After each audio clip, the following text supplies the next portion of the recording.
ಎಲ್ಲರಿಗೂ ನಮಸ್ಕಾರ. ನಾನು ರಾಜೇಶ್ವರಿ. ರಾಜಿ ಅಡುಗೆ ಚಾನೆಲ್ಗೆ ನಿಮ್ಮೆಲ್ಲರಿಗೂ ಸ್ವಾಗತ.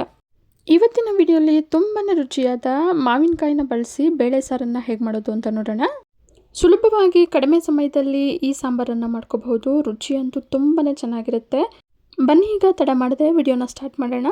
ಈ ಮಾವಿನಕಾಯಿನ ಸಾಂಬಾರು ಮಾಡೋದಕ್ಕೆ ಮೊದಲಿಗೆ ನಾನಿಲ್ಲಿ ಕುಕ್ಕರ್ಗೆ 1 ಕಪ್ಪಷ್ಟು ತೊಗರಿಬೇಳೆಯನ್ನು ಚೆನ್ನಾಗಿ ತೊಳೆದು 10 ನಿಮಿಷ ನೆನೆಸಿಟ್ಟಿದ್ದೆ. ಈಗ ಇದಕ್ಕೆ 2 ಮೀಡಿಯಮ್ ಸೈಜ್ ಫಾರಮ್ ಟೊಮೊಟೊನ ಸಣ್ಣಗೆ ಕಟ್ ಮಾಡಿ ಸೇರಿಸ್ಕೊಳ್ತಾ ಇದ್ದೀನಿ. ನಂತರ 8 ಹೆಸರು ಬೆಳ್ಳುಳ್ಳಿ, ಮೀಡಿಯಮ್ ಸೈಜ್ 1 ಈರುಳ್ಳಿನ ಸ್ಲೈಸಸ್ ಆಗಿ ಕಟ್ ಮಾಡಿ ಸೇರಿಸ್ಕೊಂಡಿದ್ದೀನಿ. ದಪ್ಪ ಗಾತ್ರದ 1 ಮಾವಿನಕಾಯನ್ನು ಕಟ್ ಮಾಡಿ ಸೇರಿಸ್ಕೊಂಡಿದ್ದೀನಿ. ಸ್ವಲ್ಪ ಕರಿಬೇವನ್ನು ಸೇರಿಸಿ, ಅರ್ಧ ಟೀ ಸ್ಪೂನ್ ಅರಿಶಿನ ಪುಡಿಯನ್ನು ಸೇರಿಸಿ 2 ಕಪ್ಪಷ್ಟು ನೀರನ್ನು ಸೇರಿಸ್ಕೊಳ್ತಾ ಇದ್ದೀನಿ. ನಂತರ 1 ಟೀ ಸ್ಪೂನಷ್ಟು ಎಣ್ಣೆನ ಸೇರಿಸಿ ಕುಕ್ಕರ್ ಲಿಡ್ನ ಮುಚ್ಚಿ 4 ವಿಸಿಲ್ ಕೂಗಿಸ್ಕೊಳ್ಳೋಣ. 4 ವಿಸಿಲ್ ಬಂದು ಗ್ಯಾಸ್ ಎಲ್ಲ ರಿಲೀಸ್ ಆದಮೇಲೆ ಕುಕ್ಕರ್ ಲಿಡ್ನ ತೆಗೆದು ನೋಡೋಣ ಬನ್ನಿ. ಬೇಳೆ ಎಲ್ಲ ಚೆನ್ನಾಗಿ ಬೆಂದಿದೆ. ಈಗ ಸ್ಮ್ಯಾಶರ್ನ ಸಹಾಯದಿಂದ ಎಲ್ಲವನ್ನು ಕೂಡ ಚೆನ್ನಾಗಿ ಸ್ಮ್ಯಾಶ್ ಮಾಡ್ಕೊಳ್ಳೋಣ. ಸ್ಮ್ಯಾಶ್ ಮಾಡಬೇಕಾದ್ರೆ ತೀರಾ ನುಣ್ಣಗೆ ಸ್ಮ್ಯಾಶ್ ಮಾಡ್ಕೋಬಾರ್ದು. ಸ್ವಲ್ಪ ತರ್ತರಿಯಾಗಿ ಇರೋ ಹಾಗೆ ಸ್ಮ್ಯಾಶ್ ಮಾಡ್ಕೋಬೇಕು. ಬಿಸಿಯಾಗಿರೋ ಕಡಾಯಿಗೆ 2 ಟೀ ಸ್ಪೂನಷ್ಟು ಎಣ್ಣೆನ ಸೇರಿಸಿ ಸ್ವಲ್ಪ ಸಾಸಿವೆ, 2 ಒಣಮೆಣಸಿನ್ಕಾಯಿ, ಅರ್ಧ ಟೀ ಸ್ಪೂನಷ್ಟು ಜೀರಿಗೆ, ಕರಿಬೇವನ್ನು ಸೇರಿಸ್ಕೊಂಡಿದ್ದೀನಿ. 8 ಹೆಸರು ಬೆಳ್ಳುಳ್ಳಿನ ಕ್ರಷ್ ಮಾಡಿ ಸೇರಿಸಿ ಚಿಕ್ಕದು 1 ಈರುಳ್ಳಿನ ಸಣ್ಣ ಕಟ್ ಮಾಡಿ ಸೇರಿಸ್ಕೊಂಡಿದ್ದೀನಿ. ಈರುಳ್ಳಿ ಸ್ವಲ್ಪ ಫ್ರೈ ಆದ ನಂತರ ಸ್ವಲ್ಪ ಹಿಂಗನ್ನು ಸೇರಿಸಿ 2 ನಿಮಿಷ ಫ್ರೈ ಮಾಡ್ಕೊಳ್ಳೋಣ. ಈರುಳ್ಳಿ ಎಲ್ಲ ಚೆನ್ನಾಗಿ ಫ್ರೈ ಆಗಿದೆ. ಈಗ ಸ್ಮ್ಯಾಶ್ ಮಾಡಿ ಇಟ್ಕೊಂಡಿರೋ ಬೇಳೆನ ಸೇರಿಸ್ಕೊಳ್ಳೋಣ. ಬೇಳೆ ಬೇಯಿಸ್ಕೊಂಡಿರೋ ಕುಕ್ಕರ್ಗೆ 1 ಕಪ್ಪಷ್ಟು ನೀರನ್ನು ಸೇರಿಸ್ಕೊಳ್ತಾ ಇದ್ದೀನಿ.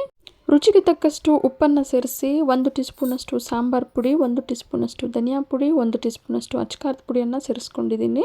ಈಗ ಚೆನ್ನಾಗಿ ಮಿಕ್ಸ್ ಮಾಡ್ತಾ ಮೀಡಿಯಮ್ ಫ್ಲೇಮಲ್ಲೇ 10 ನಿಮಿಷ ಸಾಂಬಾರನ್ನು ಕುದಿಸ್ಕೊಳ್ಳೋಣ. ಸಾಂಬಾರು ಕನ್ಸಿಸ್ಟೆನ್ಸಿ ನೋಡಿ ನೀರು ಎಷ್ಟು ಬೇಕೋ ಅಷ್ಟು ಸೇರಿಸ್ಕೋಬಹುದು. ನಾನಿಲ್ಲಿ ಮೀಡಿಯಮ್ ಹದಕ್ಕೆ ಮಾಡ್ಕೊಂಡಿದ್ದೀನಿ.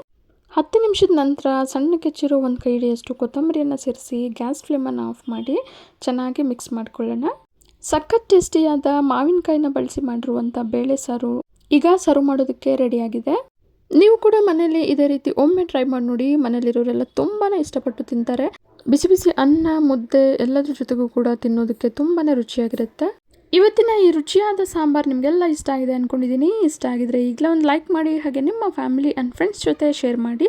ಮತ್ತಷ್ಟು ಸುಲಭ ಹಾಗೂ ರುಚಿಯಾದ ರೆಸಿಪಿಗಳಿಗೋಸ್ಕರ ರಾಜಿ ಅಡುಗೆನ ಸಬ್ಸ್ಕ್ರೈಬ್ ಆಗೋದನ್ನು ಮರಿಬೇಡಿ. ಇನ್ಯಾಕೆ ವೆಯ್ಟಿಂಗ್, ಶುರು ಮಾಡಿ ಕುಕ್ಕಿಂಗ್ ಅಂತ ಹೇಳ್ತಾ ಮತ್ತೊಂದು ರುಚಿಯಾದ ರೆಸಿಪಿಯೊಂದಿಗೆ ಮುಂದಿನ ವಿಡಿಯೋದಲ್ಲಿ ಸಿಗೋಣ.